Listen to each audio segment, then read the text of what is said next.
Guys, what's going on? Jay the Reporter coming at you guys once again. This time we're going to finish out the NFC by wrapping up with the NFC North. You know, how we've been doing it so far with the schedule breakdowns and whatnot. So, needless to say, let's just go ahead and jump right into it. So we're going to get started with the Detroit Lions. A very hapless team. All they really have is Stafford, maybe some good defensive players. This year's going to be a bit of a struggle, even though I got them starting off the year a little hopeful with one win.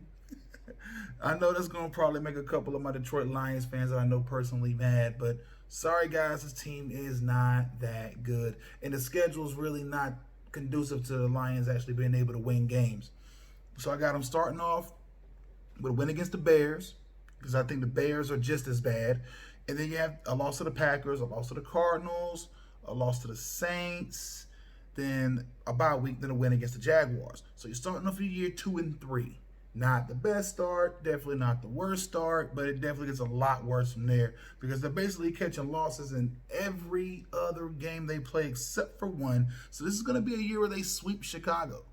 They're going to get another win against the Bears, but that doesn't come until week 13. So we're talking losses to the Falcons, Colts, Vikings, Redskins, Panthers, Texans, Packers, Titans, Bucks, and Vikings. Like I said, the schedule is unforgiving. I mean, they have a lot of just dominant teams that are going to go up against, and a lot of teams that I think can control the ball and keep that big play offense on the sidelines. So I'm not really 100% sure exactly how good or how bad this team can be, but just going based off of just matchups alone, I believe that the Lions are going to be a 3-win ball club. And speaking of 3-win ball clubs, let's jump right over a state over to Illinois in Chicago, the Bears. So the Bears, like I said, start off the year with a loss to the Lions. Then they go a win against the Giants, and then they rip off a bunch of losses in a row to the Falcons, Colts, Bucks, Panthers, Rams, and Saints.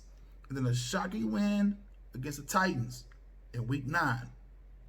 Then a loss to the Vikings in week 10, then a much needed bye week in week 11. Now, it doesn't get any better there because the end part of the schedule isn't really the best. I mean, you have the Packers, Lions, Texans, Vikings. Those are all losses. And then a win against the Jags, and then a loss against the Packers to end the season. So they're also going to be 3-13. What they needed to take care of this year, they didn't. They needed to take care of the quarterback position. They kind of did that with Nick Foles, but we've seen Nick Foles not be Nick Foles outside of Philly. He's not the same quarterback when he's not in Philly. I don't believe that the Bears are going to be that good. And I'm sorry, this is just what it is. When you don't take care of certain positions, when you overreach for a guy, when you could have got, I mean, you had to pick. You could have got Pat Mahomes. If you didn't go Mahomes, you could have got Deshaun Watson, but instead you reached super hard and grabbed Mitchell Trubisky, who wasn't even a starter on his own college team until his senior year. How good of a quarterback is he truly if he wasn't even the starter? Not even just initially when you first get there, because I know the juniors and the freshmen, it's a bit of a political game, but you don't reach for a guy like that. Not a guy who couldn't even win in his own conference, let's put it like that. He couldn't even win in the ACC. What makes you think he's a win in the NFL? But on the teams that actually matter in this division, sorry for anyone who I just pissed off, but now we're going to move on to the Green Bay Packers. Now, the Green Bay Packers will start off the year with a loss to the Vikings. So I know that makes a couple of my Vikings fans extremely happy. But then they come back with a win against the Lions and a loss to the Saints, a win against the Falcons and a loss to the Bucks. So it seems like they're going to be trading a lot of wins and losses, but it's not really going to be that way for the Packers because I only have them losing 4 games. They lost 3 in the first 6 weeks. So with that being the case, this is a team that's early schedule will kind of help them get ramped up a little bit. Barring injury, this team can rip off a ton of wins. I got them beating the Texans because I don't think the Texans will be able to score with them. Then a win against the Vikings because they're definitely going to split home and home. And then a win against the Niners, kind of an upset fashion, but I think the Packers are match up really well against San Francisco.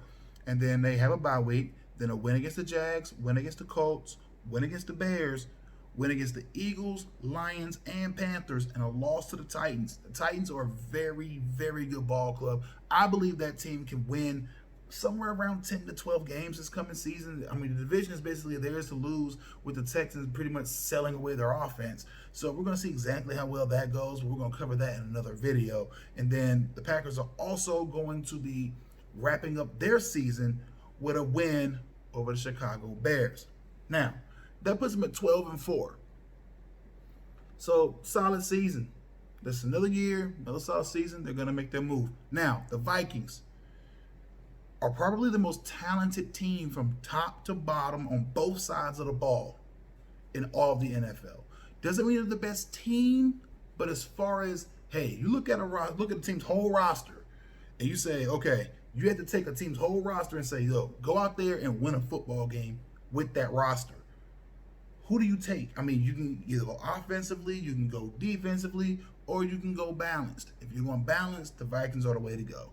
And that's exactly what I'm looking at this team and saying. This team is extremely balanced, and we're going to see exactly how good they are, because they're going to rip off a few good wins to start off the year, but the second half of the season is where they really ramp it up. But they're going to start off with 3 straight wins against the Packers, Colts, and Titans. And then a loss to the Texans, because I just believe that Deshaun Watson is worth, at minimum himself, without talent around him, he's worth at least 5 wins. And this is one of those games where I think he can get it himself. Now, when I say the player's worth 5 wins, that doesn't mean I think the team is worth 5 wins. Let's let people understand that initially. The team is worth the amount of wins that the players can grab collectively. But sometimes a player is just that important. I think Deshaun Watson is a 5-win guy. You have him, you're guaranteed at least 5 wins. And then after that, they have a loss to the Packers and then a bye week. Now, that puts the team right about 5-2 going into a bye week. So you're kind of in a good spot. You're feeling good about the team. You think you're playoff bound. And then the schedule eases up, to say the least. You got the Lions, that's a win. Bears, that's a win. Cowboys, that's a win. Panthers, that's a win. Sorry, Carolina, it's not going to be a good year for you. A win against the Jags, a win against the Bucks, which a lot of people need to realize a team as defensively skilled as the Vikings can give Tom Brady problems. Now, where it does come into play is that if the game's played in a warm weather environment, which I believe this is a home game for the Bucks, that can be an issue. But we'll see how that game is more or less a toss-up, and we'll see how it happens when they actually take the field. And then after that, a win against the win against the Bears, then a loss to the Saints. I think, like I said, I believe the Saints are that talented. Now, granted, they're going to have some locker room issues to work out, but that's what this time of the year is for. That's what the preseason is for.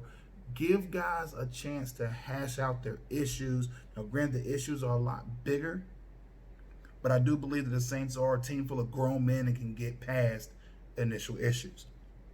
And then the Vikings wrap up that year with a win against the Lions to go 13-3. So this is how that's going to stack out.